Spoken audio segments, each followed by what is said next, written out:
ଅଛନ୍ତି କେମିତି ଲାଗୁଛି ନୂଆ କାର୍ଯ୍ୟକ୍ରମ ବସିଯାଉ 15 ମିନିଟରେ ସାରିଦେବ କାର୍ଯ୍ୟକ୍ରମ ଆପଣମାନଙ୍କୁ ସମସ୍ତଙ୍କୁ ଭେଟିକି ବହୁତ ଖୁସି ଲାଗୁଛି ଲାଷ୍ଟରେ ଶୁଣା ଯାଉଛି ବହୁତ ବହୁତ ଧନ୍ୟବାଦ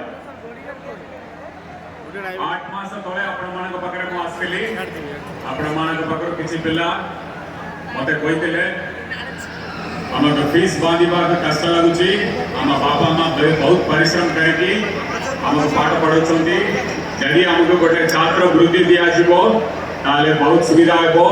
आम बापा माँ को मुंड उपर जो भी बोझ अच्छी से कमिज आपण मान अनुरोध आम प्रिय मुख्यमंत्री रखिले एवं ये नुआ स्कॉलरशिप आरंभ कर झील पिला के पाइबे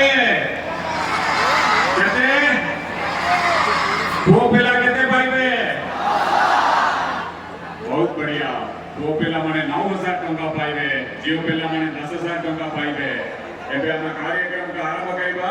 जल्दी आरंभ करो Biju Patnaik degree college of education Govindpali रो नमिता मुदुली +3 थर्ड ईयर रा छात्री